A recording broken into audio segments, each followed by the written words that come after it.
श्री गणेशाय नमः. हरे कृष्ण मंडळी हो, आज आपण ऐकणार आहोत श्री मार्तंड विजय कथासार अध्याय 9. मार्तंड अवतार व सैन्य वर्णन. ब्रह्मदेवाच्या वरामुळे पंचवदन शंकरांकडून त्या दैत्याचे पारिपत्य होणे शक्य नाही अशी शंका ऋषींनी उपस्थित केली. तेव्हा महादेवांनी एकमुखी व 4 हात असलेले रूप धारण केले. त्याची अंगकांती रक्तवर्ण असून डोळे जळजळीत निखाऱ्याप्रमाणे चमकत होते.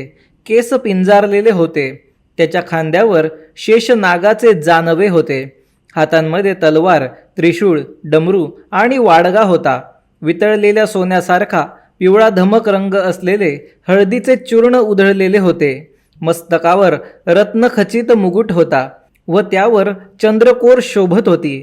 3 डोळे असून गळ्यामध्ये मुंडक्यांच्या माळा होत्या. गळ्यात वासुकी सर्प होता. त्यांच्या संपूर्ण रूपाचे तेज एवढे प्रखर होते की कुणीही त्यांना डोळे भरून पाहू शकत नव्हते. तो दिवस चैत्र महिन्यातील पौर्णिमेचा होता. सर्व देव ते रूप पाहून आनंदित झाले आणि हात जोडून डोलू लागले. तेव्हा महादेवांनी 7 कोटी गणांना आज्ञा केली की युद्धाची सिद्धता करा. मार्तंड भैरवाभोवती सिंहासारखे मोठे मोठे कुत्रे गोळा झाले. तेव्हा ऋषी त्यांची स्तुती स्तोत्रे गाऊ लागले. महादेवांनी सर्व देवांना युद्धासाठी सज्ज होऊन निघण्याची आज्ञा केली. त्यांचा आवाज हृदयात धडकी भरवणारा व भीतीदायक होता. म्हणून त्यांना भैरव अशा नावाने ऋषींनी साद घातली. त्यावर सर्व देवे आपापली वाहने आणि शस्त्रास्त्रे सज्ज करून ते तिथे जमले. तेव्हा महादेव कैलास पर्वतावरून खाली उतरले व पांढऱ्या शुभ्र नंदीवर बसताना त्यांचा एक पाय सिंहाच्या पाठीवर ठेवला व ते चढून बसले. त्या सिंहाचे नाव निकुंभ असून तो सुद्धा सोबत चालू लागला. महादेवांच्या डावीकडे उमा होती. भैरवाच्या उजवीकडे गणपती उंदरावर आरूढ होऊन चालत होते. त्यांच्या हातात परशु व अंकुश होता. डाव्या बाजूने हातात शक्ती धारण केलेला असा कार्तिक स्वामी मोरावर बसून चालला होता. महादेवांच्या पाठीमागे महाकाळ व चंडीश हे 2 जण चालले होते. काळाग्नी रुद्र थोडा दूर होता. त्रिपुद व भृंगी पुढे नाचत होते. हातात वेताची छडी घेऊन महादेवांचा आवडता गण जयनंदी तयार होता. त्याचप्रमाणे लक्ष्मीसह विष्णू गरुडावर बसून आणि सावित्रीसह ब्रह्मदेव हंसावर बसून समोरच चालत होते. गंगा आदी करून नद्या, सप्तसागर, त्याचप्रमाणे संपूर्ण नागकुळासहित 9 नाग सैन्यासमवेत मिरवत होते. हजारोंच्या संख्येने मातृका म्हणजेच रक्तशोषक व मांसभक्षी देवता आपापल्या वाहनांवर बसून गर्जना करीत येत होत्या. अशा प्रकारे ते सर्व सैन्य कैलास पर्वत उतरून एका मोठ्या मैदानात येऊन दाखल झाले. तेव्हा मुख्य सेनापती कार्तिक स्वामी यांनी महादेवांना एक वार सर्व सैन्याची पाहणी करण्याची विनंती केली. महादेवांनी रुकार देताच सेनापतीने ते कवच आयुधे धारण केलेले सैन्य दाखवायला आरंभ केला. तो सांगू लागला, देवा मार्तंडा, निळ्या रंगाची चिलखते अंगावर असणारे व शक्ती हातात घेतलेले सैनिक माझे आहे. नंतर मोठमोठ्या हत्तींवर बसलेले व पिंपळाच्या पानासारखा मुकुट धारण केलेले व हातात वज्र घेऊन बृहस्पतीच्या इशाऱ्याप्रमाणे चाललेली सेना इंद्राची आहे. त्याच्या डावीकडे सशस्त्र सैनिक मेंढ्यावर बसून व हत्यारे घेऊन आहेत. ते अग्निदेवाचे आहे. दक्षिणेकडे यमजराज सैन्यासह उभा आहे. त्याचे सैनिक रेड्यांवर व हातात दंड घेऊन बसले आहे. त्याच्या डावीकडे अकराळ विक्राळ स्वरूपाचे व क्रूर असे जे राक्षसांचे सैन्य आहे ते निवृत्तीचे आहे. पश्चिमेकडे वरुणाची सेना सज्ज होऊन उभी आहे. वायव्य दिशेला वायूचे गण म्हणजेच 49 मरुद गण आज्ञेची वाट पाहत आहे. उत्तरेकडे तुमचा मित्र व यक्षांचा राजा कुबेर आपले सैन्य घेऊन आलेला आहे. ते सर्व आपल्या पालख्यांमध्ये बसलेले आहेत. हत्तीची मस्तके असणारे जे सैनिक आहे ते वीर गणपतीचे आहे. सोन्याचे दंड घेतलेले सैन्य चंद्राचे असून 7 मुखांच्या घोड्यावर बसलेले सैन्य सूर्याचे आहे. कमंडलू घेतलेले ब्रह्मदंड धारण करणारे सैनिक ब्रह्मदेवाचे असून शंखचक्र घेतलेले निळ्या रंगाचे जे सैनिक आहेत ते विष्णूंचे आहेत. ज्यांच्या अंगावर हत्तीचे कातडे आहेत व हातात शूळ आहे ते गण तुमचे आहेत. असे कार्तिकाचे वचन ऐकून मार्तंड भैरवाने सर्वांना कूच करण्याची आज्ञा केली. तेव्हा ऋषींनी हात जोडून विनंती केली की प्रथम त्यांच्या आश्रमास भेट देऊन मग दैत्यांवर चाल करून जावे. ती विनंती मान्य करून महादेवांनी पुष्पक विमान आणविले आणि ते सैन्यासह त्यात बसून निघाले. धवलगिरीवर सर्वजण उतरले. ऋषींचे आदरातिथ्य स्वीकारून 3 रात्री तिथे राहून सर्वजण पुढे जाण्यास निघाले.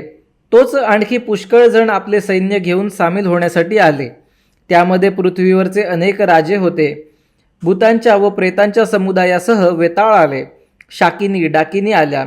शस्त्रास्त्रे घेऊन महाक्रूर मातृका आल्या.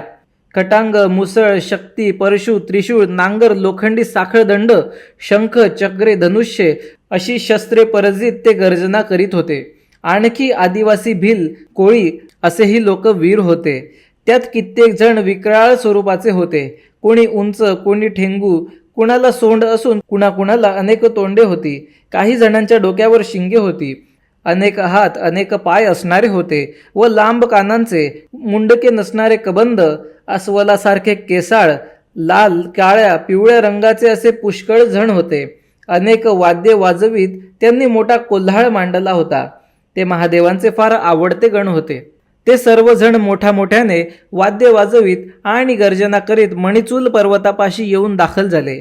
अष्टभैरवांनी सैन्याची व्यूहरचना करण्यास आरंभ केला. तो प्रकार पाहून मल्लासुराचे हेर धावत धावत राजापाशी गेले आणि त्यांनी सर्व वृत्तांत राजाच्या कानी घातला. अध्याय 10. मल्लासुराच्या सभेतील वृत्तांत. दैत्य सभेत मल्ल बसलेला असताना धावत हेर येऊन पोहोचले व शिवसैन्याचा वृत्तांत वर्णन करून सांगू लागले. ते ऐकल्यावर मल्ल थट्टेने हसला व त्या हेरांना त्याने चालते होण्यास सांगितले. दरबार विसर्जित करून तो महालात गेला. परंतु त्याने आपल्या भावाला मणिदैत्याला बोलावून घेतले व हेरांनी सांगितलेले वृत्त त्याला निवेदन केले. तेव्हा मणीने सुबुद्धी नावाच्या प्रधानाला बोलवले आणि ते तिघे मसलत करू लागले. सुबुद्धीने असे सुचवले की अगोदर आपले गुप्तहेर पाठवून तिथला पूर्ण वृत्तांत जाणून घेऊ आणि यानंतर पुढची योजना आखू. तेव्हा ते तिघे उठले व महालाच्या एका उंच बुरुजावर गेले. तिथून त्यांनी विशाल सैन्य पाहिले. मग ते खाली उतरले व असा बेत केला की गुप्तहेरांना शत्रू सैन्यात तर पाठवावेच, शिवाय आपल्या सेनाधिकाऱ्यांनाही सावध करावे. त्याप्रमाणे 4 गुप्तहेरांनी शत्रू सैन्यात प्रवेश तर केला, पण विशेष असा कोणताच धागादोरा हाती लागू न शकल्यामुळे ते विभागून 2 गुप्तहेर इंद्राच्या सैन्यात तर 2 गुप्तहेर महादेवांच्या सैन्यात मिसळून गेले. तेथील वृत्त क्षणोक्षणी मल्लाला कळवू लागले. ऋषींना त्रास दिला म्हणून त्यांचा कैवार घेऊन महादेव युद्धासाठी आले आहेत असे समजल्यानंतर मल्ल थोडा काळजीत पडला. पण सुबुद्धी प्रधानाने त्याला धीर दिला व विजय खात्रीने प्राप्त होईल असे आश्वासनही दिले. तेव्हा मल्लाच्या अंगात उत्साह संचारला आणि त्याने सेनाधिकाऱ्यांना दूत पाठवून बोलावून घेतले. ते सर्वजण आले तेव्हा त्यांना सन्मानपूर्वक बसवून सर्व हकीकत सांगितली.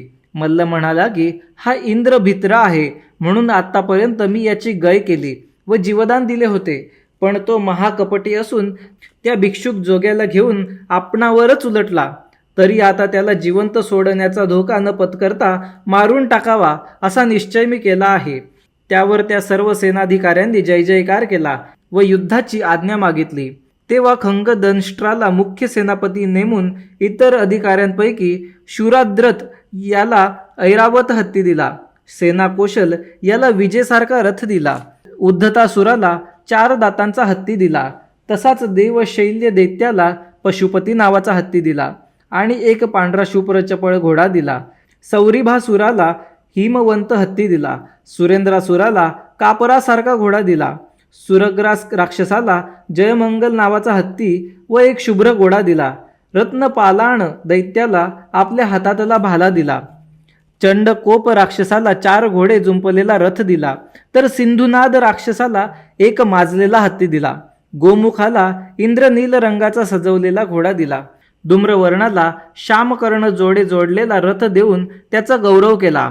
शूर्पकर्ण दैत्याला सोनेरी घोडे जुंपलेला व काळ्या रंगाचा ध्वज असलेला रथ दिला. असे हे मल्लासुराच्या सैन्यातले मुख्य व निवडक सेनाधिकारी होते. शिवाय आणखीही 45 महाक्रूर पराक्रमी असे दैत्य होते. ते सगळे देवांचे वैरी असून ब्राह्मण, देवभक्त, गायी यांचा घात करणारे होते. ते असे ज्वालामुखी, शूळजीव, सुरारी, सूरकंदन, भीमाक्ष, भीषण, देवमल्ल, बुधांतक, नरांतक, गजमुख, रक्ताशी, त्रिदशार्दन, काळध्वंसी, कुंभ, सीदपाद, महबदूत, खरानन, खररथ, खररोमा अशा चित्रविचित्र नावांचे असून शिवाय आणखीही लक्षावधी भयानक राक्षसांचे प्रचंड सैन्य होते. त्यात कोणी वाघ सिंहाची मुखे असलेले, भयानक गर्जना करणारे, विद्रूप दिसणारे, पर्वतासारखे देह असलेले असे वीर होते. मल्लाने सर्व राजकोष उघडले व सैनिकांना जी आवडेल ती गोष्ट नेण्यास सांगितले. त्यांना निर्णायक युद्धासाठी सज्ज होऊन येण्याची आज्ञा केली. तो म्हणाला, यावेळी काही झाले तरी इंद्राचा संपूर्ण निपात करायचा आहे. मग तो उठून आपल्या महाली जाता झाला. तिथे त्याने पत्नीला सर्व हकीकत सांगितली व प्रत्यक्ष महादेव युद्धासाठी आले आहे तेव्हा प्रसंग कठीण आहे, तरीही तुम्ही मन घट्ट करून निरोप द्या. भाऊ मणी याला बोलावून निर्वानिरव केली. सुबुद्धी दैत्याला पाचारण करून त्याचे मत विचारले. तेव्हा त्याने सुद्धा शत्रूशी समुपचार करण्यापेक्षा निकराचे युद्ध करणे हेच श्रेयस्कर आहे असे प्रतिपादन केले. तेव्हा त्याला निरोप देऊन परत पाठवला. मग तो युद्धी निपुण मल्ल राजसभेत येऊन सिंहासनावर विराजमान झाला. तो सर्व युद्ध प्रकारात तर तरबेज होताच, परंतु मंत्रतंत्रात निष्णात असून मायावी युद्ध करणे हा त्याच्या हातचा मळ होता. मग तो मणिदैत्यासह सर्व सैन्याला घेऊन व रणवाद्यांच्या गजरात त्वरेने रणभूमीवर येऊन पोहोचला. तो सेनासागर पाहून इंद्राच्या हेरांनी जाऊन सर्व हकीकत सांगितली. तेव्हा इंद्र मनात दचकला व त्याने महादेवांपाशी जाऊन आपली काळजी व्यक्त केली. त्यावर महादेवांनी त्याला अभय दिले व दैत्य अतिमायावी असल्याने सावध राहण्याची सूचना केली. मग महादेवांनी पाशुपत मंत्राने त्रिशूळ सिद्ध केला व तो सैन्याभोवती प्रचंड अशा वेगाने चक्राकार गतीने फिरवला. इंद्रानेही सैन्याच्या सभोवार रक्षकांची योजना केली. अध्याय 11. देव व दैत्य यांच्या युद्धाला आरंभ होतो. मल्लाने सुबुद्धी प्रधानाला बोलावून घेतला व हेरांना पाठवून रणभूमीवर उत्तम अशी एक जागा शोधून काढली. मग मल्ल स्वतः तिथे आला आणि त्याने मंत्रविद्येचा प्रयोग करून एक रणस्तंभ तयार केला. भूमीमध्ये एक खड्डा खोदून त्यात मोहिनी विद्येचे सुवर्णाचे यंत्र ठेवले व त्यावर तो स्तंभ उभा केला. तो अशा कारणासाठी की शत्रू सैनिकांच्या बुद्धीला भ्रम पडून ते भीतीने पळून जावेत म्हणून. नंतर त्याने युद्धनीतीस अनुसरून शरभानन दैत्याला शिष्टाईसाठी इंद्राकडे पाठवले. शरभाचे इंद्राने यथोचित स्वागत केले. परस्परांचे क्षेमकुशल विचारल्यानंतर इंद्राने आगमनाचे कारण जेव्हा विचारले तेव्हा शरभाने विचारले की आपले संबंध सलोख्याचे असताना तू महादेवांना घेऊन सैन्यासह युद्धासाठी का आला आहेस? ही गोष्ट चांगली नाही. मल्लाच्या पराक्रमाची प्रचिती अनेक वार येऊन सुद्धा तुम्हालाही अशी बुद्धी का बरे व्हावी? त्यावर इंद्राने उत्तर दिले की मी युद्धासाठी इथे आलेलो नसून महादेव आले आहेत. मी त्यांच्या हुकुमाचा ताबेदार असल्यामुळे त्यांच्यासोबत आलो आहे. तरी आता अशा परिस्थितीत आपण महादेवाकडे जाऊया. मग तू त्यांच्याशी बोलणे कर. हे म्हणणे पटल्यावर दोघेजण उठून महादेवांपाशी गेले. शरभाने महादेवांना नम्रतेने वंदन केले व स्तुती करून युद्धासाठी येण्याचे कारण विचारले व पुन्हा असेही सांगितले की इंद्र व मल्ल हे उभयंतांमध्ये कोणतेही वितुष्ट नसून सलोख्याचे संबंध आहे. त्यावर महादेव म्हणाले की मल्लाने दीन व दुबळे असे ब्राह्मण व गायी यांचा संहार मांडला असून त्यांचा कैवार घेऊन मी आलेलो आहे. तरी आता मल्लाने एकतर रसातळात जाऊन सुखाने राहावे, नाहीतर युद्धासाठी यावे. असे निर्वाणीचे उत्तर ऐकल्यावर शरभ शंकरांची आज्ञा घेऊन मागे फिरला. त्याच्याकडून सर्व हकीकत ऐकल्यानंतर मल्ल चवताळला. त्याने निर्जर ध्वंसी नावाच्या सेनापतीला बोलावून मानाचा विडा दिला व इंद्राला मारण्याची आज्ञा दिली. तो दैत्य सैन्यासह त्वरित रणभूमीवर येऊन दाखल झाला. दैत्यांची सेना रणभूमीवर आलेली पाहून देवेंद्र शंकरांकडे गेला व तो वृत्तांत निवेदन केला. तेव्हा त्यांनी युद्धाची आज्ञा दिली. तेव्हा इंद्राने नमस्कार करून सांगितले की मायावी मल्लाने संपूर्ण रणभूमी राक्षसी मायेने भारून रणस्तंभांच्या तळाशी मंत्रसिद्ध यंत्र स्थापन केले आहे. त्यामुळे आमचा काही उपाय चालत नाही व देवसैन्य भ्रमिष्ट होते. त्यावर महादेवांनी कालाग्नी रुद्र व वेताळ यांना तिथे पाठवले. त्या दोघांनी तेथील रणस्तंभ उखडून टाकला आणि ते यंत्र काढून घेऊन महादेवांकडे सुपूर्द केले. मग महादेवांनी इंद्राला युद्धासाठी पाठवून दिले. जेव्हा ती दोन्ही सैन्य समोरासमोर आली तेव्हा फार भयंकर अशी रणधुमाळी माजली. पदाती, घोडेस्वार, हत्तीस्वार व रथातील योद्धे जीवावर उदार होऊन लढू लागले. रक्त व मांस यांचा चिखल झाला. मुंडक्यांचा खच पडला. जिकडे तिकडे धरा मारा असा कोलाहल माजला. विविध शस्त्रांचे कौशल्य दिसू लागले. असे युद्ध चालले असताना इंद्र व निर्जर ध्वंसी समोरासमोर आले. दोघांनी परस्परांवर भयानक व विध्वंसक अशा अस्त्रांचा वर्षाव केला. दोघेही वारंवार मूर्छित पडत व पुन्हा सावध होऊन युद्ध करीत. त्यातच ज्वालामुखी दैत्य धावला. ते बघून इंद्राने अग्नीला त्याच्यावर युद्धासाठी पाठवले. नंतर लगेच पावकाक्ष दैत्य आला. त्याच्याशी लढण्याकरिता इंद्राने सूर्याची योजना केली. खळ नामक दैत्यावर चंद्राला पाठवलं. अमरांतक दैत्याशी वरुणाने युद्ध मांडले. दुर्मतीवर नैऋत्य धावून गेला. हलदंत असुराशी वायुदेव भिडला व सुराशन दैत्याबरोबर कुबेर लढू लागला. तरीही पराक्रमाची शर्थ करून सुद्धा दैत्यांची सरशी होऊ लागली. देवसेना कच खाऊन मागे मागे हटू लागली. ते पाहून इंद्र मोठ्या आवेशाने उठला आणि निर्वाणीचे 5 बाण सोडून निर्जर ध्वंसीचा जीव घेतला. दोन्ही बाजूंच्या सैन्याची अपरिमित अशी हानी झाली. जरी विजय मिळाला तरी देवसैन्याची हानी पाहून इंद्र खिन्न झाला. तो महादेवांजवळ आला व विजयाचा वृत्तांत कथन केला व देवांचे सर्व सैनिक मारले गेल्याचे सांगून हताश झाला व खाली मान घालून बसला. त्याच्या मनातला हेतू महादेवांनी जाणला व अमृत संजीवनी मंत्र योजून सर्व देवसैनिक जिवंत केले. आनंदी आनंद झाला. निर्जर ध्वंसी युद्धात कामी आला व इंद्र विजयी झाला असे ऐकल्यावर मल्लासूर चिंतातूर होऊन बसला. त्याला तसा हताश झालेला पाहून सर्व दैत्य धावून आले व त्यांनी त्याला धीर दिला. तेवढ्यात गुप्तहेरांनी येऊन महादेवांनी मृतदेव उठविल्याचे वृत्त सांगितल्यावर मल्ल अधिकच अवताळला. तेव्हा एकूण राग रंग पाहून प्रधानाने सभेचे विसर्जन केले आणि तो मल्लासह एकांत स्थानी निघून गेला. मग मल्लाने मणीला बोलावून घेतले व ते तिघे पुढची योजना आखू लागले. त्यानुसार मणी दैत्याने युद्धाची जबाबदारी स्वीकारली व ते निघून गेले. अध्याय 12 खंगदंष्ट्र राक्षसाचा वध. दुसऱ्या दिवशी मल्लासूर सभेत आला व सर्व राक्षसांना बोलावून घेतले. स्वतः युद्धासाठी जायचा विचार त्याने केला. तेव्हा खंगद्रंष्ट नावाचा एक सेनापती उठून उभा राहिला व त्याने देवांवर चाल करून जाण्याचा विडा उचलला. तेव्हा मल्ल अत्यंत आनंदित झाला व त्याने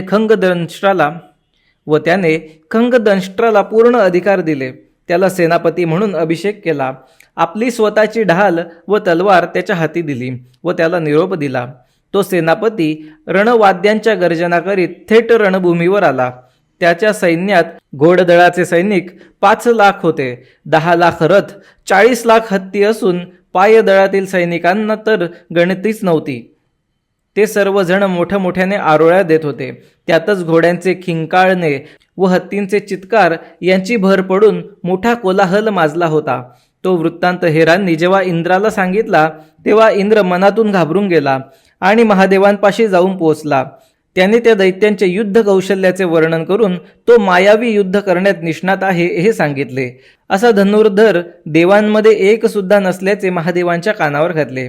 महादेवांनी इंद्राचे म्हणणे शांतपणे ऐकून घेतले व हसून म्हणाले, इंद्रा, तू भिवू नकोस, मी तुला वाचवेन. मग शंकरांनी कार्तिक स्वामीकडे पाहिले आणि त्याला युद्धासाठी निघण्याची आज्ञा केली. तेव्हा कार्तिकेय उठला व त्याने सैन्याची जमवाजमव केली. हातात शक्ती घेतली व मोरावर स्वार होऊन तो वेगाने निघून गेला. महादेवांनी त्या समयी एक मुठभर भस्म उचलले व मंत्र प्रयोग करून दैत्यांचे जे सैन्य होते त्यांच्या दिशेने फुंकले. दैत्य सेनापतीने जेव्हा समोर 16-17 वयाचे कुमार सैनिक पाहिले तेव्हा त्याला त्यांचे धाडस पाहून क्षणभर मोठी गंमत वाटली. ती दोन्ही अगदी विसंगत अशी सैन्य समोरासमोर उभी ढाकलेली पाहून तो खदखदा हसला. मग हसणे आवरून तो म्हणाला, अरे बाळांनो, खेळायचे सोडून तुम्ही का बरे आलात? आणि कार्तिकेया, तू तर महादेवांचा पुत्र म्हणवतोस आणि एवढी पोरे घेऊन आला आहेस. स्वबळावर युद्ध तरी कर, नाहीतर मग घरी जा आणि आईकडून खाऊ घेऊन खात बस. मी तुझ्याशी लढलो तर सर्व जग मलाच असेल. त्यावर कार्तिकेय म्हणाला, अरे दुष्टा, उगीच व्यर्थ बडबड करीत न बसता हातात शस्त्रे घे आणि युद्धाला सुरुवात कर, नाहीतर माघार घे व परतून जा. असे कुमाराचे बोलणे ऐकल्यानंतर सेनापती संतापला व त्याने 16 तीव्र बाण सोडले. ते बाण तोडून कार्तिकेयाने 1000 बाण एकाच वेळी सोडून दिले. त्यांचे निवारण करून दैत्य सेनापतीने देवसैन्यावर बाणांचा पावसाप्रमाणे वर्षाव करून सैनिकांना जागच्या जागी खिळवले. ते पाहून कुमाराने संहारास्त्र सोडले आणि त्या अस्त्राच्या प्रभावाने दैत्यांची सेना पळत सुटली. तेव्हा खंगदंष्ट्राने संहारास्त्रांचे निवारण केले आणि कुमाराचा वाहन जो मोर तोच मारून टाकला व कुमार खाली पडला. मग तो सावध होऊन उठला व दैत्यांचा हत्ती बाणाने मारला. मग दैत्य रथात चढून बसला आणि कुमाराचा ध्वज धनुष्य त्याने मोडून टाकले. तेव्हा कुमाराने दुसऱ्या मोरावर बसून दैत्याला सळो की पळो असे करून टाकले. तेव्हा तो बहुत संतापला. त्याने निर्वाणीचा बाण सोडून दिला. त्यामुळे मोर मरून खाली पडला आणि कुमार बेशुद्ध होऊन कोसळला. घटकाभराने स्वामी सावध झाला व उठून बसला. त्याने विचार करून एक महाभयंकर अशी निर्वाणीची शक्ती काढली आणि महादेवांचे स्मरण करून ती दैत्यावर सोडून दिली आणि त्या शक्तीने अचूक लक्ष साधून दैत्यांच्या हृदयावर आघात करताच तो खंगदंष्ट्र क्षणार्धात गतप्राण झाला. दैत्य सैन्य तो प्रकार पाहून वाट दिसेल तिकडे पळत सुटले. देवांच्या सैन्यात आनंदी आनंद झाला. स्वामीने महादेवांसमोर जाऊन प्रणाम केला. तिकडे दैत्य सभेत मल्ल शोक समुद्रात बुडून गेला. तेव्हा मणी पुढे झाला व त्याने मल्लाला धीर दिला. मंडळी हो, हा व्हिडिओ आपणास कसा वाटला कमेंटतर्फे नक्की आम्हाला कळवा. तसेच जर आपण पहिल्यांदा या चॅनलवर आला असाल तर असेच आणखी व्हिडिओ बघण्यासाठी चॅनलला सबस्क्राईब करायला विसरू नका. धन्यवाद.